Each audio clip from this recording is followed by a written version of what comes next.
Olá, este é o Conexão Futura, aqui pelo canal Futura e também pela internet.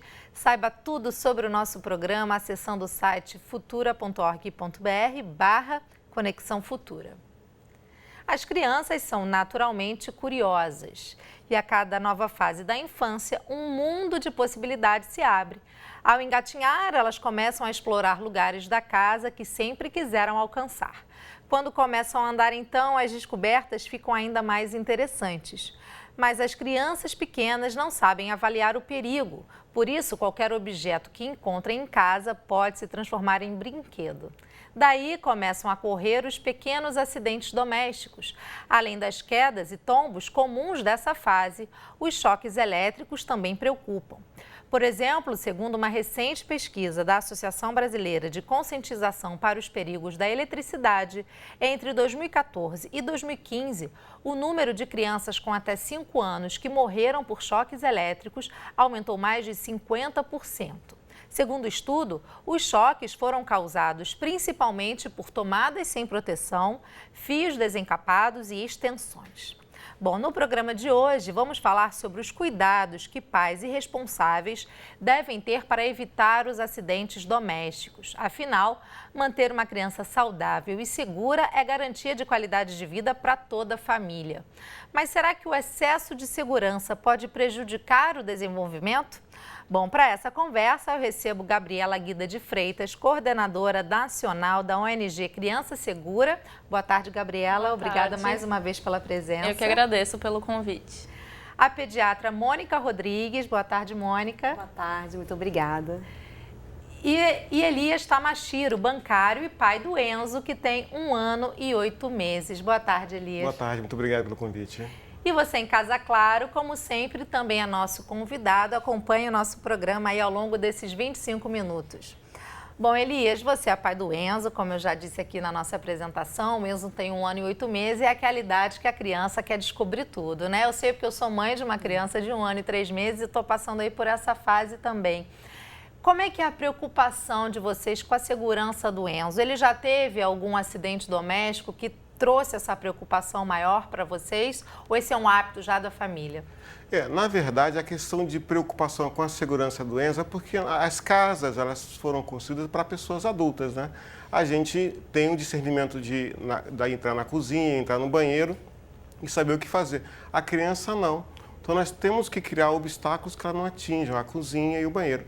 Então, a preocupação com o risco de acidente com meu filho foi muito importante. Assim, a gente se preocupou em deixar a casa segura e no mercado não existem equipamentos assim padronizados. Então, como cada casa tem a sua estrutura, a sua particularidade, a sua personalidade, nós tentamos adaptar a algumas ideias, né, que eu adaptei para tentar proteger o Enzo, porque a criança tem aquele ato de descobrir, né? Você não tem como limitar a criança e foi isso que a gente tentou fazer.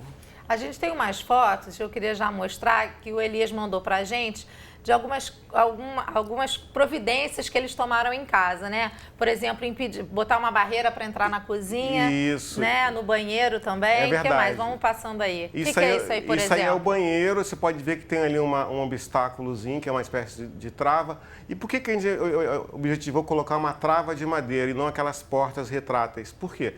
Porque o adulto pode passar e deixar aberto. Como é uma comportazinha de madeira, evita do adulto ficar tirando toda hora. E a gente sempre vai deixar fechado, ou seja, a gente tem que levantar a perna e passar. Você pode ver que ele tenta ultrapassar e não consegue. Por quê? Ela tá presa ali. Isso já é a cozinha, ou seja, alguns ambientes da casa a gente tem que realmente evitar o acesso completamente. Aí você pode ver que eu botei isso na cozinha, no banheiro. Legal. É uma coisa importante. A gente tem mais fotos, ó, protegendo o armário também, né? Isso aí, você pode perceber que como a gente não tem equipamentos no mercado, a gente teve que se adaptar. Então eu percebi que na estante eu peguei 2 cordas, prendi nas paredes. É claro que eu posso soltar a qualquer momento se eu quiser alguma coisa dentro do armário, mas não precisando. Eu devolvo, fecho de novo e coloco ali aquela proteção de borracha amarela. Para quê? Para proteger o bebê, que é o fundamental. Você pode ver que a gente pode ali, ó, destravar.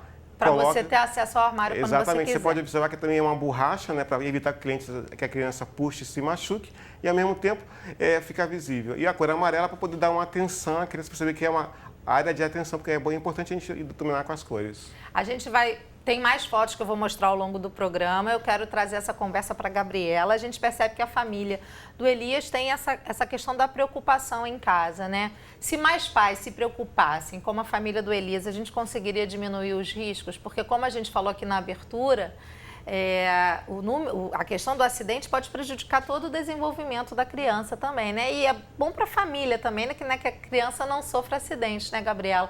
Essa é uma preocupação que os pais precisam ter mais e a família do Elias e o Elias podem servir de exemplo? Sim, o Elias, ele foi muito bem ali na avaliação que ele fez na casa dele e principalmente na adaptação. Então, o que ele falou é bem certo, né? Nem sempre você encontra um produto já específico para o tamanho da sua casa. Então, ele fez toda ali uma adaptação e isso é muito bom, assim, para todo mundo, né? Para a criança que pode fazer à vontade tudo que ela quiser, então é importante para o desenvolvimento dela explorar, né? Faz parte do ser criança explorar. E aí, se a gente faz as adaptações, eu deixo que ela explore à vontade. Eu não vou precisar ficar o tempo inteiro, não vai aí, não faz isso, não faz aquilo.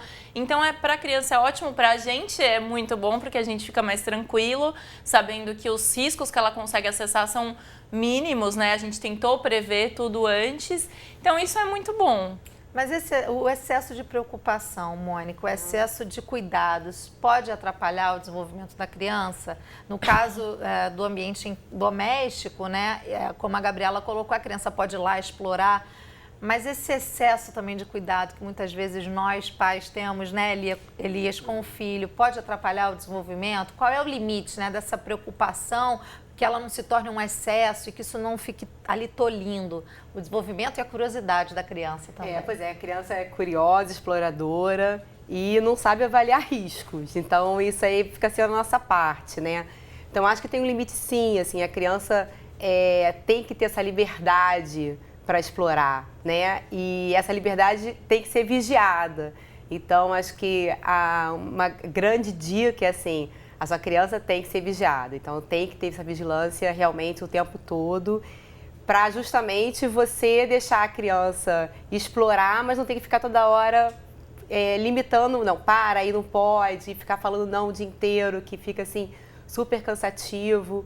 E se esse limite for muito, a criança realmente tem uma dificuldade de desenvolvimento. Quais são, por exemplo, no seu consultório, né? Os pais levam mais as queixas em relação a quais são os acidentes domésticos mais comuns, né? Que você recebe a criança, caiu em casa, toma um choque, ou escorregou no tapete, no banho. Assim, os acidentes mais leves, né? Os mais comuns, assim, são escorrega, tropeça, bate na quina de uma mesa, mas esse também tem as quedas de berço, as quedas de trocador.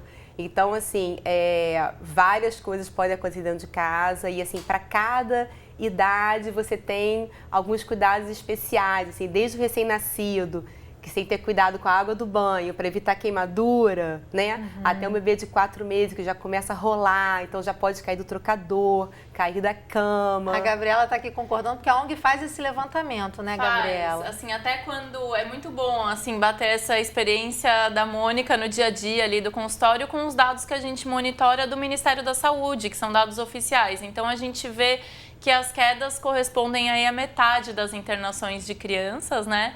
Mas também tem outras questões até para os acidentes fatais, né? Como a sufocação para os pequenininhos, que pode ser colocar um objeto pequeno na boca. Então, aí vai tudo que tiver ao alcance deles, né? Tampa de caneta, moeda, grão de feijão, às vezes. Então, todos esses objetos pequenininhos, até a questão de afogamento mesmo, até para quem não tem piscina, viu? Então, balde, bacia, vaso sanitário, 2 dedos de água. Aquele furô, né, que tá na moda, né? Muita gente pega a criança, bota no furô. 2 dedos balde, de água, né? são suficientes para a criança se afogar, principalmente a criança pequena, até uns 3 anos. Então, a casa, às vezes a gente faz essa análise na casa, mas sem pensar com as particularidades da criança, né, que são outras. Quando o Enzo era menorzinho, antes de completar 1 ano, vocês tinham outros cuidados? Vocês tomaram outras medidas em casa? Na verdade, a questão de preocupação com o acidente com o Enzo, é claro que quanto mais novo, maior era, né? Como agora ele já está encorpando, já tem 1 ano e 8 meses, a gente já percebe que ele cai e levanta com uma facilidade. E quando é uma criança pequena, a preocupação de acontecer alguma coisa é muito grande. E eu acho que a responsabilidade do pai torna-se o dobro, né? Porque, na verdade, você tem que olhar por ele e pela criança. A responsabilidade é sua, né? Porque quando uma criança atinge 18 anos, a responsabilidade já é dele. Mas com 18 meses, 1 ano e meio, aí é sua por completo. E a gente tinha muitos cuidados, até agora a gente já foi mais liberando a casa, deixando mais leve, a gente tinha tatame para ele andar, não se machucar. Já tiramos o tatame para ele poder já cair no chão e se levantar. Uma série de itens de segurança que a gente já foi diminuindo, porque Enzo foi evoluindo. Isso que é importante. Isso é importante também, né? O cuidado dos pais, né, Mônica? Acompanharem a evolução do filho, né?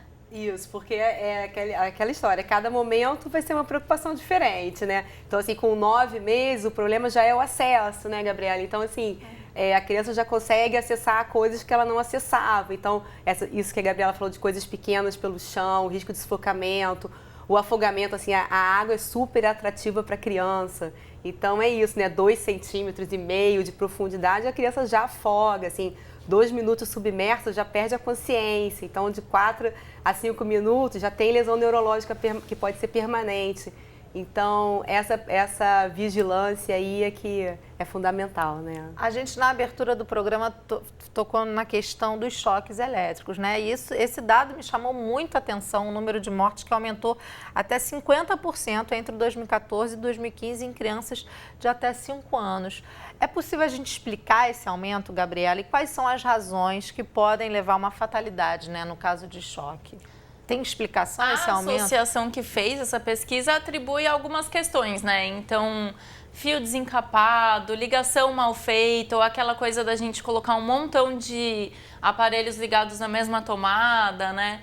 Tudo, eles nomearam alguns fatores aí. Mas, em geral, tudo isso, eu não sei, eu fiquei tentando imaginar também a causa, né? Talvez o aumento do uso de eletrônicos, que está acontecendo com a gente, né? Toda hora tem, pelo menos celular, toda hora ligado na tomada, né? A gente carregando. Fica super quente também, a gente vai largando tudo pela casa, né? Cada hora tem um aparelho, você olha assim, a casa tá cheia de aparelho eletrônico conectado. Carregando, celular carregando, fio solto, enfim. E realmente você vai colocando tudo na mesma extensão, né? Aí acaba que tem uma sobrecarga ali elétrica e entra em curto mesmo, né? Qual é o cuidado, a partir desses dados, né, que a ONG Criança Segura recebeu, né, dessa pesquisa? Como é que vocês têm trabalhado, então, na prevenção desse tipo de acidente? Acho que essa coisa de um monte de fio solto é complicado para a criança. Pelo choque, mas também pelo estrangulamento. A criança se enrolar num monte de fio, principalmente nessa região do pescoço, de tampar as vias aéreas, é muito perigoso. Então, o legal é usar aquelas canaletas, né? Que é uma solução simples, não é tão cara, para não ficar nada de fio solto. Outra é olhar a situação desses fios, se não está desencapado, não usar uma extensão para um monte de aparelho, né? Tentar fazer uma distribuição aí mais equilibrada. E tem também as pipas, né? Que a gente não falou, que seria num ambiente fora de casa, mas empinar a pipa perto de fio elétrico também é um risco. Numa cidade aqui, estamos no Rio, mas no Brasil inteiro isso é um hábito, né? E os fios, principalmente nas cidades grandes, estão por fora ainda, a fiação é toda exposta, né? Esse é um perigo constante, então, para criança e menino, né? Principalmente daqui a pouco o Enzo vai entrar nessa fase aí. Tem que orientar para realmente soltar pipa em lugar mais descampado, né? Não entrar em áreas de alta tensão. É verdade. O Elias tem essa preocupação, né, Elisa? A gente tem algumas fotos, deixa eu ver se a gente consegue achar, que você comprou uns protetores de tomada, que eu também uso e muitos pais usam, né? Eu queria ver se a gente consegue passar as fotos do Elias mais uma vez para a gente chegar até esse ponto. A questão de eletricidade realmente é uma questão que deixou a gente muito preocupado, porque como a criança tem um dedo pequenininho, é muito fácil, né? A primeira providência que a gente fizemos lá em casa foi... Tem uma tomada ali com a proteção. O que acontece? A nossa providência primeira foi trocar. Você pode ver que tem um branco, que é o do mercado, e o vermelho. Por que eu coloquei vermelho? Porque às vezes você tira e coloca. E para você saber se você colocou ou não a uma certa distância, você tem que se aproximar, abaixar e colocar. Como eu coloquei em vermelho, você vê para vocês em casa. Dá saber que já coloquei. Ou seja, porque eu no mercado vende aquele ali, incolor. O que eu fiz com a esposa? Eu pensei, a gente tem que se abaixar, colocar o dedo e ver se realmente está lá o protetor. É meio trabalhoso. Vou usar essa tática. É só pintar de vermelho, você consegue ver a 3 metros sem a proteção. E nós também trocamos toda a tomada para 3 pinos, que é muito mais segura que a anterior. Então, essa questão de eletricidade é muito importante. E como eu falei anteriormente, a gente colocou 2 zonas livres para o Enzo, né?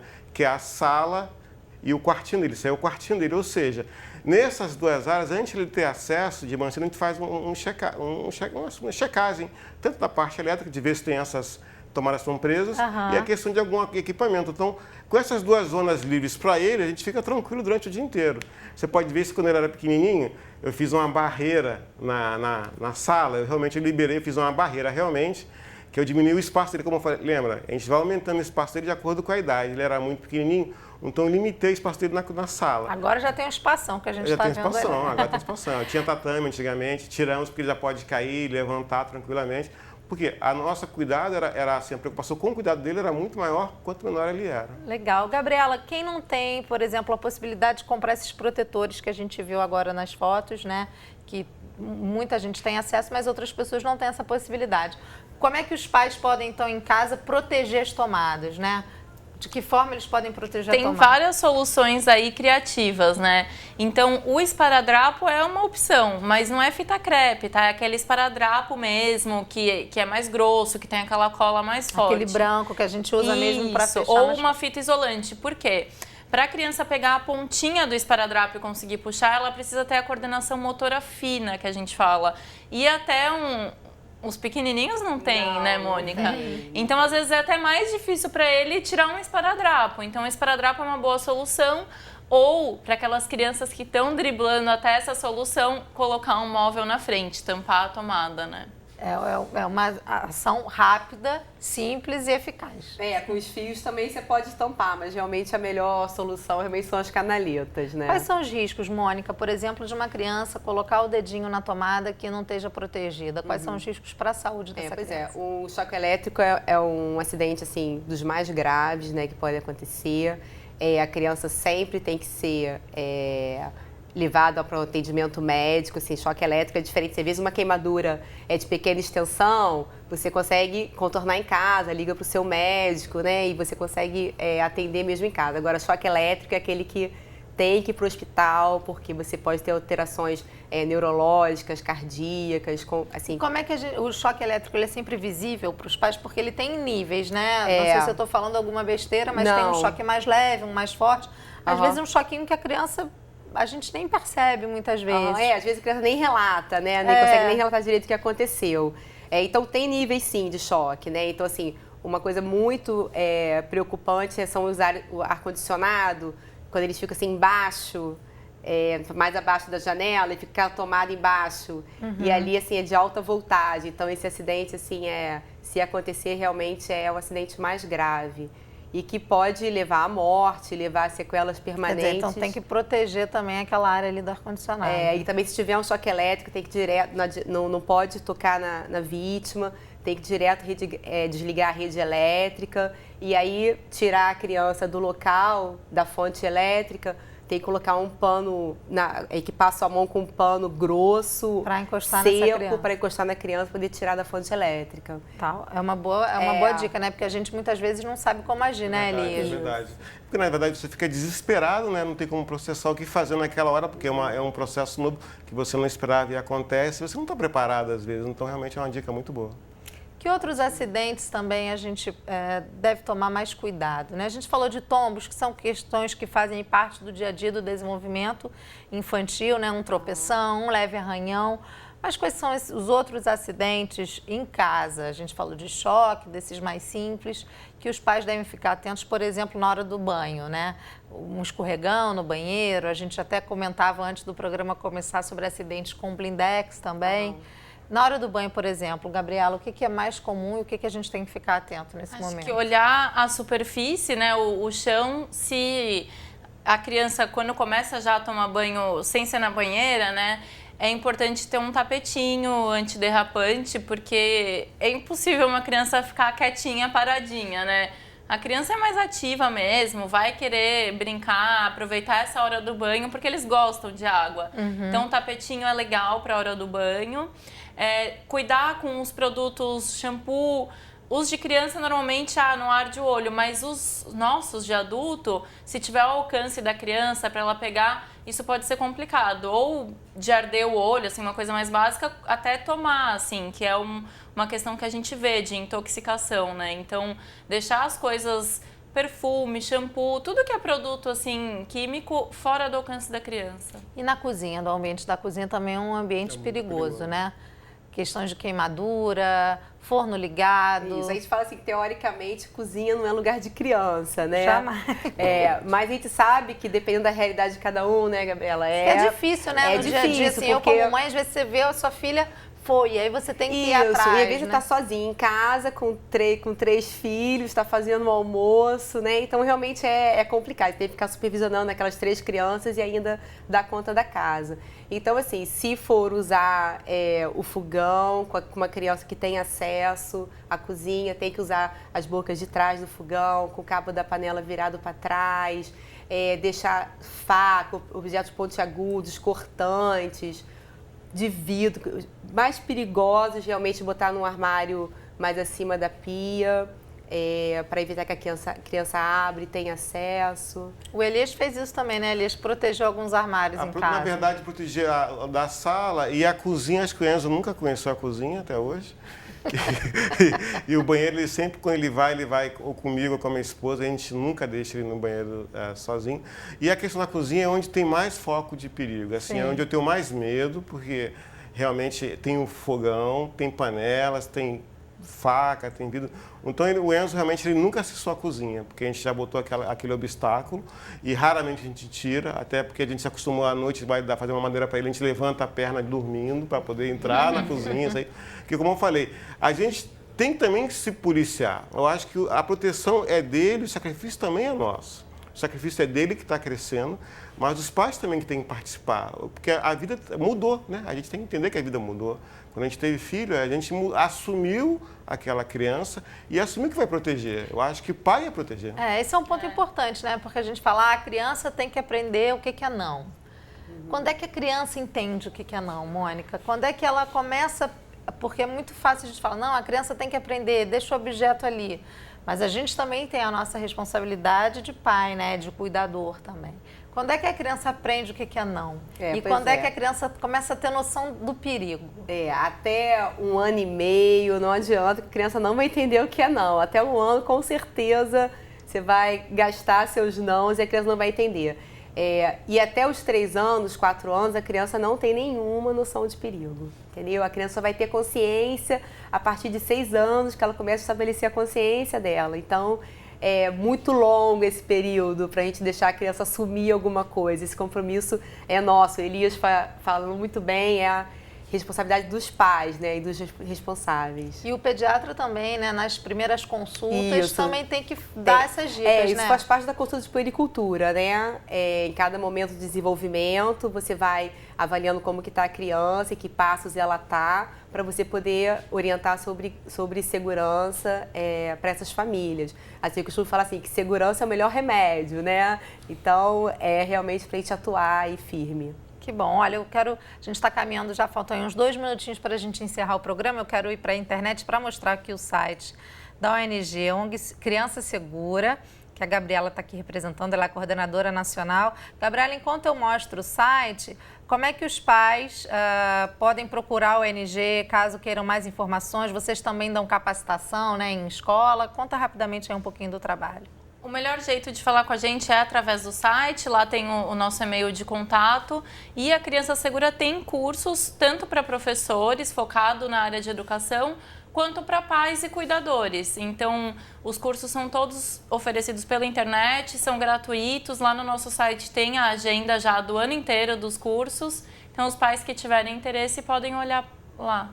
Bacana. Olha, eu queria mais uma vez agradecer a presença de vocês. Elias, muito obrigada aí por compartilhar a sua história, os seus cuidados, né? Obrigado. Muitos pais com certeza vão adaptar as suas invenções, eu vou chamar assim, em casa, para tomar cuidado com os filhos também. Obrigada, viu? É importante. Muito obrigado pelo convite. Obrigada a você. Gabriela, obrigada mais uma vez. Mônica, muito obrigada também, viu? Até uma próxima. Obrigada. Obrigado.